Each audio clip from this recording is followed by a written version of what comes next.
1990. Le prix Nobel de la paix est remis à Mikhail Gorbatchev qui choisira, aux côtés des USA, de désamorcer une grande partie des armes chimiques et stratégiques.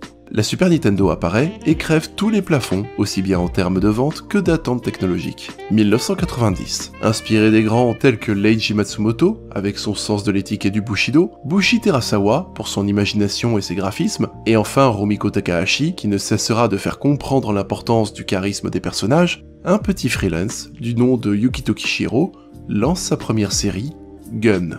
Histoire d'une cyborg amnésique reconstruite sur une terre servant de décharge aux élites, celle-ci tentera de découvrir son passé par le biais des capacités de combat qui lui restent. Gun sera le point de lancement d'un univers explosif, croisement des plus grandes références de la science-fiction, des arts martiaux, mais aussi de la philosophie. Interrompu dans son épopée par un accident de moto, Yukito se remettra de ses traumatismes quelques années plus tard afin de relancer son univers vers le space opéra avec Gun, Last Order.